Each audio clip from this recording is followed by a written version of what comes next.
Our second speaker kami undang dengan hormat co-founder and chair of the governing board Yayasan Pendidikan Kader Bangsa Indonesia, Bapak Dirga Yuza Setiawan.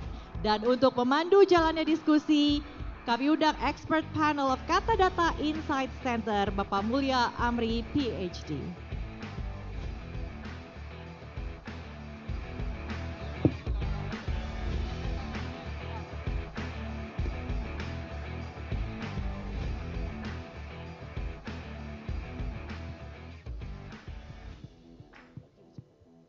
Selamat pagi Pak Toto, Pak Yuza, selamat pagi.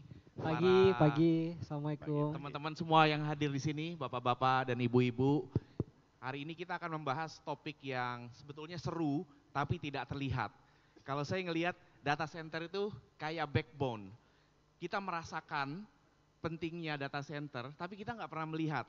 Jadi kalau bapak, ibu, teman-teman semua pesan makanan favoritnya, sayangnya kalau untuk Indonesia makanan favorit yang paling sering dipesan online adalah nasi goreng dan mie goreng.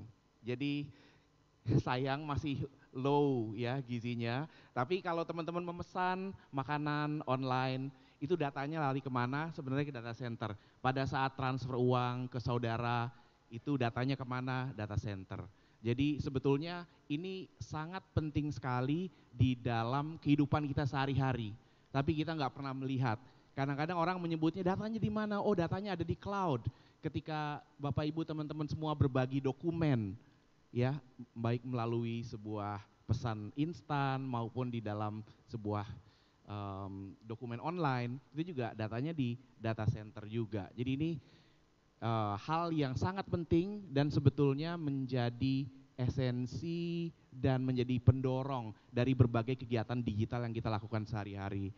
Dan sebelum kita mulai diskusi ini ya, sebagaimana biasanya Kata Data selalu ada beberapa infografik yang ingin kita tampilkan dulu terkait dengan data center sendiri. Jadi kalau kita lihat sebetulnya bisnis yang berbasiskan kepada data itu sudah menjadi motor. Kalau kita lihat di Amerika contohnya ya, di sini kalau ada gambarnya ditunjukin ya, kalau nggak salah di sini kalau kita lihat di Amerika sendiri itu paling besar ya bisnis negara yang memiliki jumlah data center terbanyak di dunia itu adalah Amerika. Kalau kita lihat dari datanya itu bahkan sampai 5.300-an data center Amerika punya. Nomor 2 itu cukup jauh di bawah, Jerman sekitar 522, disusul Inggris 500-an juga. Indonesia nggak tahu berapa persisnya, tapi kalau saya lihat kayaknya 100-an ya, 120-an gitu ya. 79. 79 sekarang ya, oh mungkin 100 itu termasuk rencana-rencana. Jadi kalau kita lihat juga proporsi perusahaan Amerika yang kalau kita lihat membasiskan perkembangan usahanya berdasarkan data untuk inovasi bisnisnya itu mencapai sampai 77%. Jadi banyak sekali perusahaan kalau yang berbasis di Amerika itu memang membasiskan ekonominya, inovasinya dengan data. Nah, di infografik yang berikutnya sebenarnya kita bisa lihat lagi untuk di Indonesia ya. Kalau kita lihat saat ini proyeksi nilai penjualan bruto dari ekonomi digital di negara ASEAN, Indonesia itu yang paling besar sekitar 90 miliar US dollars, masih yang paling besar di atas Thailand dan Vietnam. Tapi kalau kita lihat juga sebetulnya mungkin, nah ini di mana sih data center di Indonesia ya? Tadi Pak Toto bilang mungkin masih ada 79, nah mungkin ini kayaknya sebagian yang sudah terbangun, sebagian lagi masih dalam rencana. Kebanyakan sekitar Jakarta dan sekitarnya, Bodetabek ya. Dan ada juga beberapa di Batam, Surabaya, Bandung, nanti bisa kita clarify dan bisa kita gali lebih lanjut oleh Pak Toto, tentunya di sini sebagai salah seorang ujung tombak dari bisnis data center di Indonesia.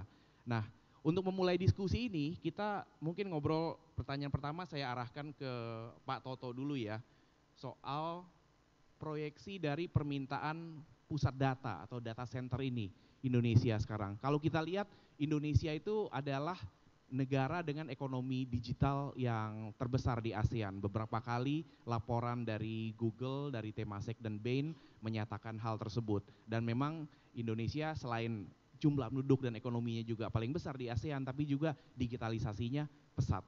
Bagaimana Pak Toto melihat proyeksi permintaan data center di Indonesia, prospek bisnis ini dalam beberapa tahun ke depan? Apalagi kalau kita lihat sekarang aplikasinya juga berkembang, bukan hanya soal e-commerce atau fintech, tapi sekarang juga muncul penggunaan artificial intelligence yang sudah menjadi bagian dari kehidupan sehari-hari. Tentunya ini juga semua membutuhkan kapasitas pemrosesan data yang besar yang ujung-ujungnya akan dilakukan di data center juga.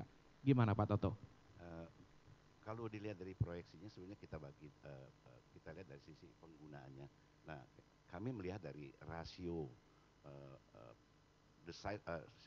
penggunaan data center per kapita di tiap negara. Itu kita mulai waktu tahun 2012 kita lihat data itu, di mana Indonesia pada saat itu masih di bawah 1 watt per kapita. Sedangkan Singapura itu di atas 100 watt per kapita. Dan itu kami melihat bahwa kok seperti ini gitu. Nah, kita lihat lagi negara tetangga yang lain yang Jepang atau Australia. Jepang itu 10 watt per kapita, Australia 15, Amerika 15 watt per kapita. Kalau kita lihat dari demografi, ya enggak, bukannya penduduk Indonesia itu tidak menggunakan data center sebetulnya. Dan penduduk Singapura itu sangat menggunakan data center, tidak sebetulnya. The size of data center in each country itu tuh di Singapura itu anomali karena sebagian besar penduduk Indonesia menggunakan data center di Singapura. Sedangkan di Jepang itu melayani negara sendiri. Jadi pertanyaannya adalah berapa sih data center yang dibutuhkan untuk Indonesia untuk melayani rakyatnya sendiri, penduduknya sendiri.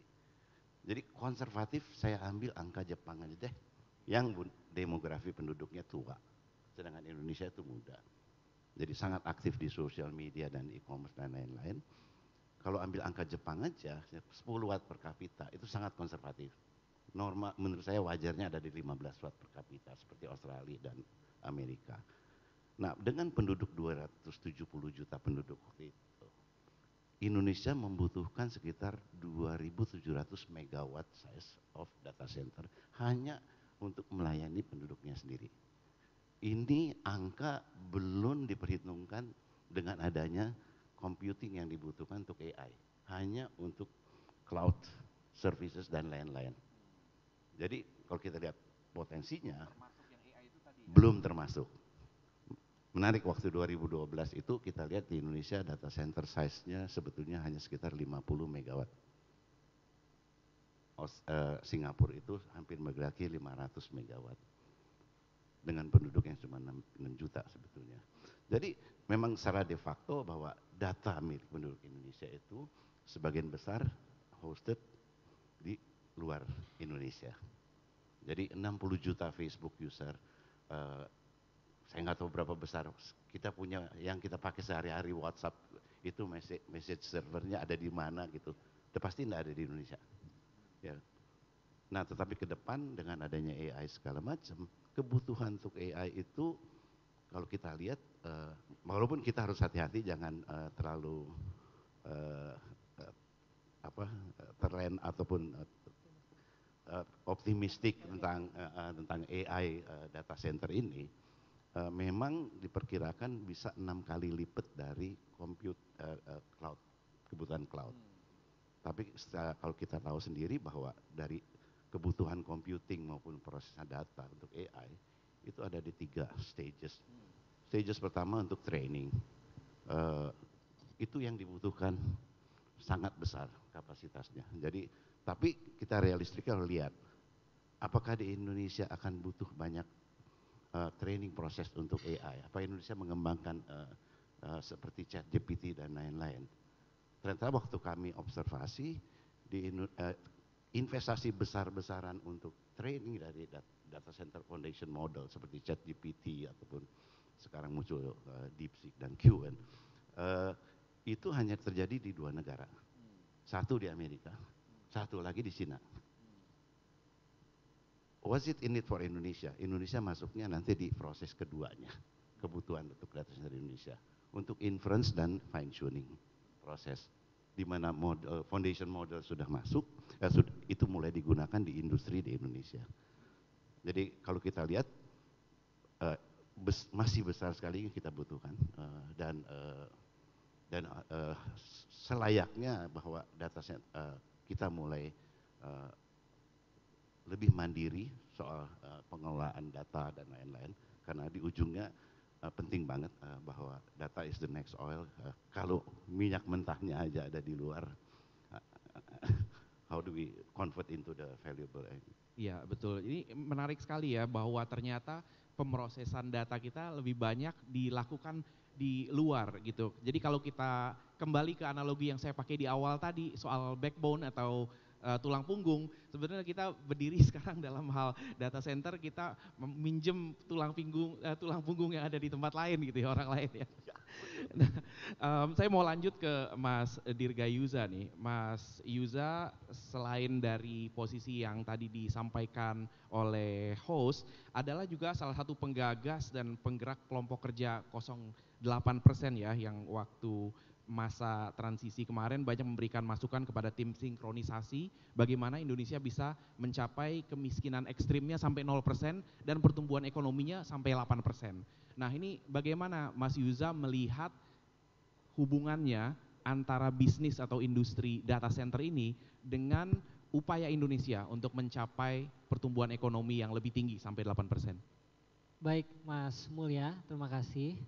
Saya melihat ada dua hal yang bisa kita kerjakan. Yang pertama yang terkait mengejar pertumbuhan PDB dari bisnis data center. Bisnis ini kita bisa bagi dua, dari sisi penyediaan hardware, yang kedua dari sisi penyediaan servisnya.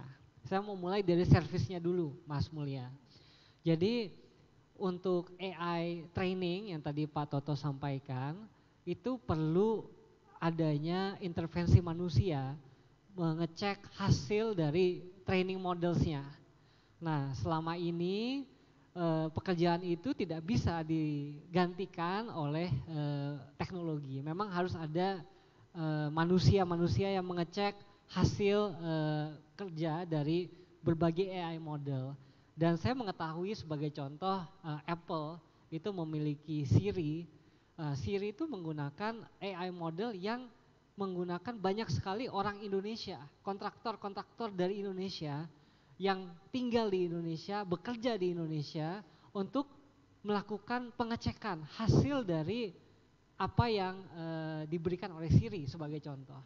Jadi kalau kita bicara bisnis data center dan AI data center pada khususnya, kita harus melihat dari sisi service juga, di mana kita punya keunggulan dua. Yang pertama kita punya labor yang cukup kompetitif harganya, dan yang kedua kita punya time zone difference 12 jam dengan teman-teman di Amerika Serikat.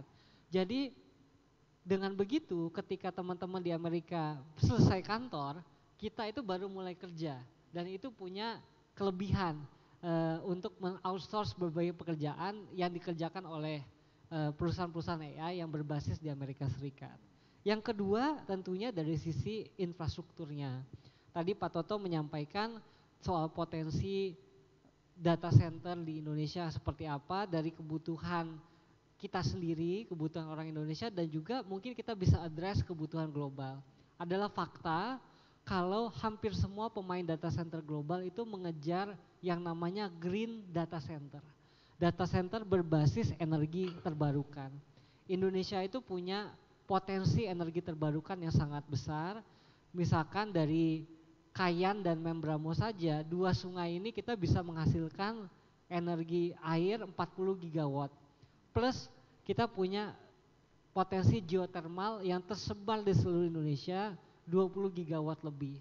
Padahal selama 5 tahun ke depan dunia membutuh tambahan sekitar 95 gigawatt data center, baik itu untuk AI training, AI inferencing, dan juga untuk cloud services.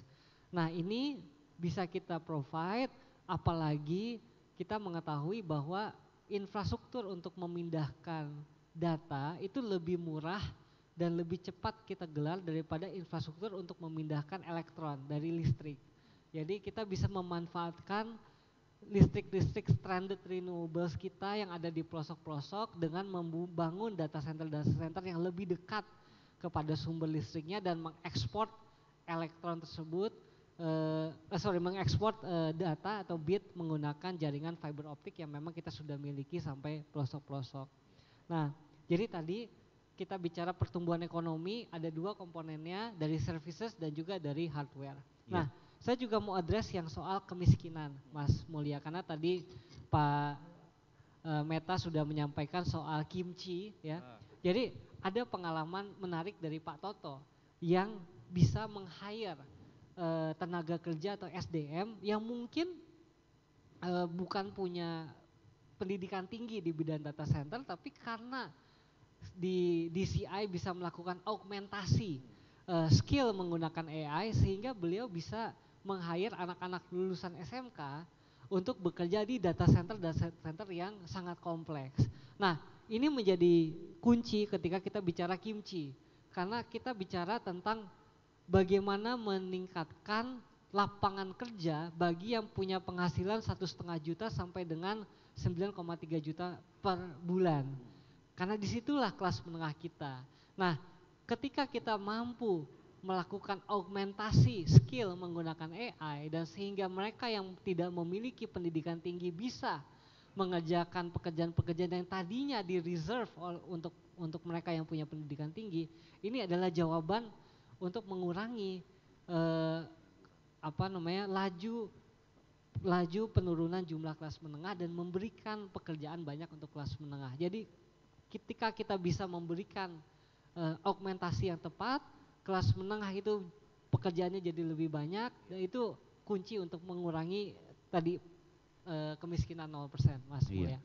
Menarik Mas Yuza, ini cukup lengkap ya ternyata, mulai dari hardware-nya, bagaimana kita kemudian Indonesia sebetulnya punya potensi energi yang besar tadi di Kayan dan Mambramo, dari servicesnya, bagaimana manusia Indonesia yang sedemikian banyak dan ternyata tidak perlu skill yang tinggi untuk menjadi training AI ya. Sebetulnya manusia-manusia biasa lulusan SMA memberikan masukan kepada AI. Saya ingat salah satu film, kalau nggak salah pemeran utamanya Zoe Kravitz, dia pekerjaannya itu mendengarkan perintah-perintah yang diberikan kepada AI atau sebuah layanan seperti itu, tapi mesin AI-nya ini nggak ngerti atau salah nangkep. Nah itu kemudian dia, oh maksudnya ini gitu. Orang biasa ngerti kalau ada perintah seperti ini maksudnya A, tapi mesinnya itu nggak ngerti. Jadi itu saya pikir sebuah kesempatan yang besar sekali untuk menciptakan lapangan pekerjaan di Indonesia kalau memang kita memiliki kreativitas yang seperti disampaikan sama Mas Yuza tadi. Nah saya mau balik ke Mas Toto lagi nih. Nah sebetulnya potensi Indonesia sudah demikian besar, baik dari segi sumber energinya, sumber daya manusianya gitu. Nah tapi kenapa nih Indonesia masih ketinggalan dalam hal pengembangan data center dibandingkan dengan negara-negara lain yang ada di region, negara-negara tetangga. Apa yang masih kurang sehingga kita belum bisa menangkap peluang-peluang yang disampaikan Mas Yuza tadi itu? Ya, itu korek sekali Mas Yuza sudah menerangkan bahwa secara potensi Indonesia di Asia Tenggara itu sebetulnya punya peluang yang paling besar. Kenapa?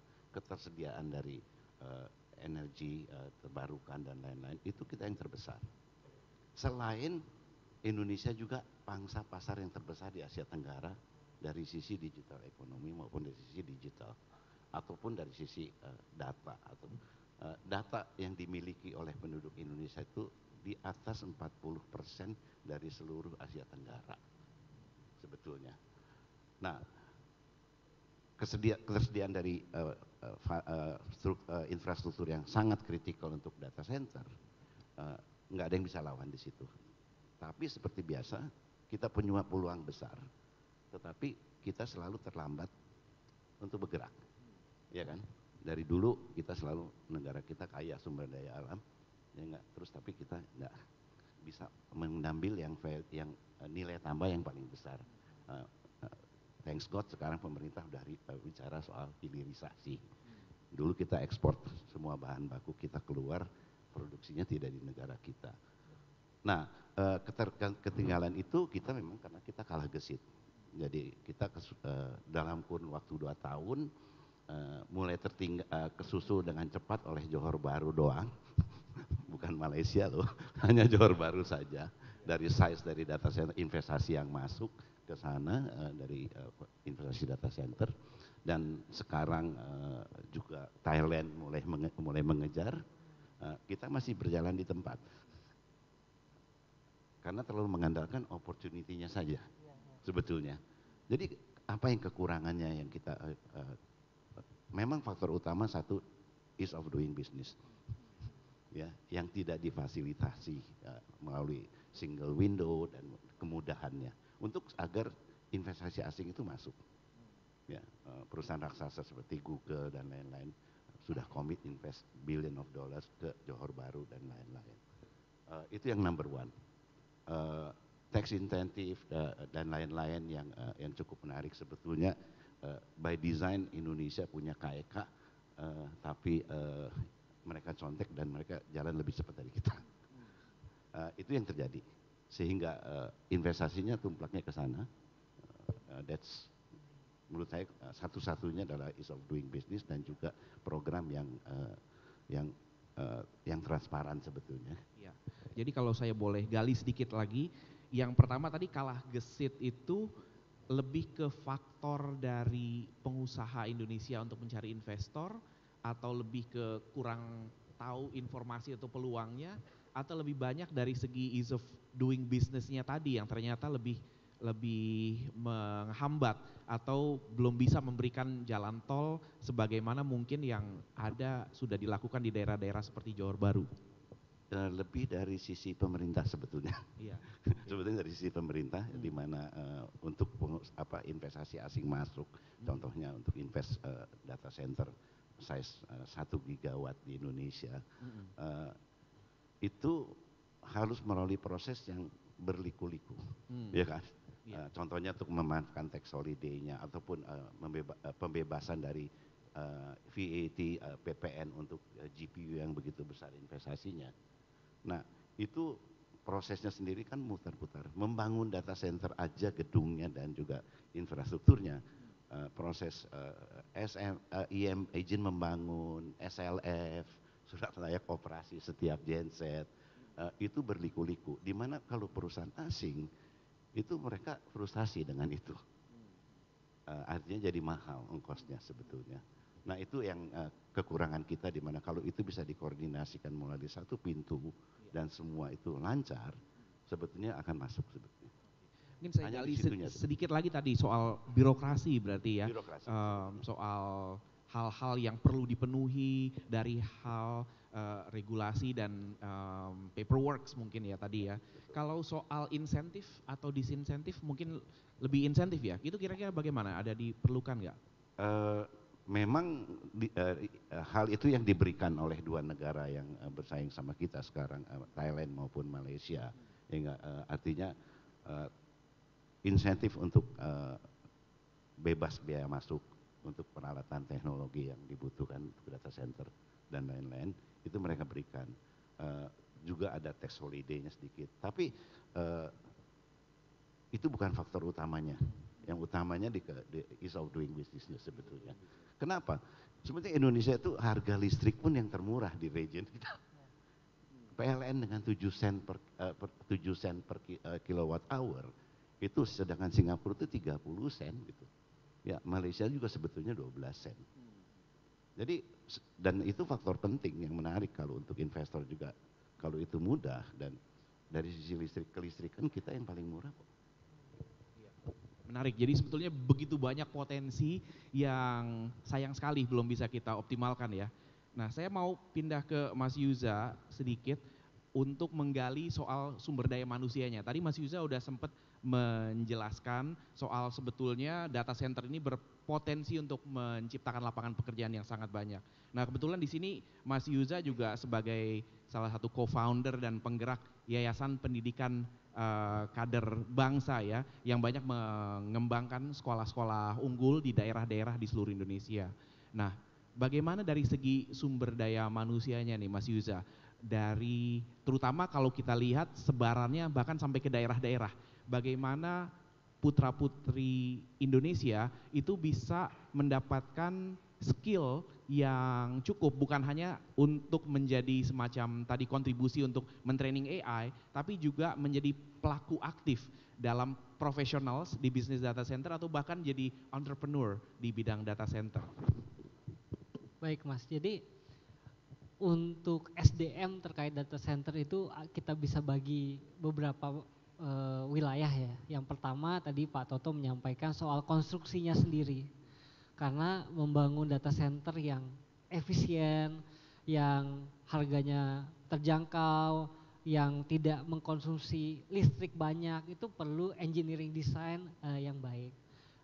Kalau kita lihat misalkan di Johor Bahru itu ada beberapa data center yang water cooled, ada yang air cooled, tapi intinya bagi pengelola data center adalah mengelola heat atau panas yang di-generate dari sistem yang di dalam data center tersebut. Nah, di sini artinya kita perlu punya arsitek-arsitek, kita perlu punya kontraktor-kontraktor yang memahami bagaimana mendesain bangunan data center. Itu satu skill set yang kita perlu develop Mas Mulya di negara kita. Tadi Pak Toto sudah menyampaikan datanya bahwa ada pertumbuhan 35% year on year selama 5 tahun ke depan. Itu sangat potensial untuk para kontraktor kita. Kenapa saya bicara kontraktor? Karena faktanya untuk peralatan dan mesin yang ada di dalam data center itu kita hampir 100% import. Belum ada yang buatan dalam negeri. Makanya tadi Pak Toto sempat menyampaikan soal import tax allowance. Karena kita memang perlu ada kebijakan yang memungkinkan bagi pelaku industri yang nantinya mengekspor jasa atau mengekspor data center as a service itu punya allowance importasinya. Faktanya kita masih harus import. Tapi dari sisi Indonesia kita lihat TKDN sebuah data center itu sebenarnya rendah. Tapi yang paling besar komponennya adalah dari sisi konstruksi dan itu kita bisa kerjakan menggunakan arsitek dan kontraktor lokal. Nah, yang kedua tentunya adalah dari sisi pekerjanya. Nah, tadi pekerja data center itu sebenarnya data center yang paling efisien tidak mempekerjakan terlalu banyak orang, Mas Mulya. Hampir semuanya bisa diotomatisasi, bahkan mungkin Pak Toto punya indeks, saya punya indeks 1 gigawatt per 1 gigawatt mungkin cuma perlu 10 orang dalam mengelola data center. Nah, tapi kita harus pastikan kita punya skill set yang tepat. Kalau enggak nantinya yang terjadi di Johor Bahru sebagai contoh, banyak perusahaan-perusahaan yang membangun data center di sana, para eksekutif dan manajer kuncinya itu sebenarnya tinggalnya di Singapura. Kenapa Johor Bahru itu menarik? Karena mereka tetap bisa tinggal di Singapura, berangkat pagi ke Johor, pulang sore ke Singapura lagi. Nah, itu ada scarcity memang di bidang talenta-talenta yang paling top untuk pengelola data center. Nah, itu kita memang perlu sebanyak mungkin mengirimkan anak-anak kita untuk kuliah dan juga bekerja di perusahaan data center besar. Nah, yang terakhir Mas, terkait dengan user, karena intinya kalau kita lihat pasar data center dunia saat ini itu ada 57 gigawatt installed capacity data center seluruh dunia. Nah, mayoritas itu digunakan oleh para hyperscaler. Jadi Amazon, Google, Meta itu adalah pengguna mayoritas. Meta saja dari 57 gigawatt itu menggunakan 13 gigawatt. Artinya user very menentukan bagaimana data center itu dibangun. Bahkan kadang-kadang mereka membangun sendiri data centernya. Amazon, Microsoft itu sering membangun data center sendiri. Nah, inilah yang juga menjadi kunci bagaimana kita bisa punya sebanyak-banyaknya talenta Indonesia masuk di eksekutif, di jajaran eksekutif perusahaan-perusahaan hyperscaler dunia, sehingga mereka bisa membuat keputusan di mana data center mereka diletakkan dan dari mana mereka mendapatkan jasa-jasa yang terkait dengan data center. Saya rasa penting sekali dalam strategi kita ke depan kita perlu talenta yang masuk ke perusahaan-perusahaan seperti Apple, Azure, Google, Alibaba dan lain sebagainya. Itu menurut saya poin yang bagus sekali bahwa keberadaan sumber daya manusianya itu memang harus tersebar dari pekerjaan yang simple sampai pekerjaan yang kompleks. Dan bahkan kalau perlu kita memang masuk ke perusahaan-perusahaan dunia ya. Jadi di sini tidak anti kabur aja dulu ya. Dalam artian memang diaspora Indonesia perlu ada di mana-mana. Jadi Bapak Ibu, saya pikir semua poin yang sangat bagus yang kita bahas di sini dan kita udah bahas secara cukup kompleks juga, secara komprehensif tadi ya, mulai dari infrastrukturnya, dari birokrasinya, dari kesempatan kita untuk penciptaan lapangan kerja, penciptaan pembangkitan energi baru, dan bahkan juga sampai bagaimana kualitas SDM dan talenta digital yang kita perlukan untuk memajukan industri data center di Indonesia agar tidak kalah dan bahkan melaju memimpin khususnya di region kita sendiri di Asia Tenggara atau ASEAN, karena memang betul-betul sebagaimana tadi yang disampaikan oleh Pak Toto di awal bahwa potensi untuk pengembangan data center di Indonesia mengingat penggunaan dari data processing kita sendiri itu sangat besar. Semoga ini semua bisa kita wujudkan dari segala aspek yang kita bahas tadi. Terima kasih Pak Toto, terima kasih Pak Yuza, terima kasih Kata Data, sukses untuk Indonesia Data dan Economic Conference-nya. Saya Mulya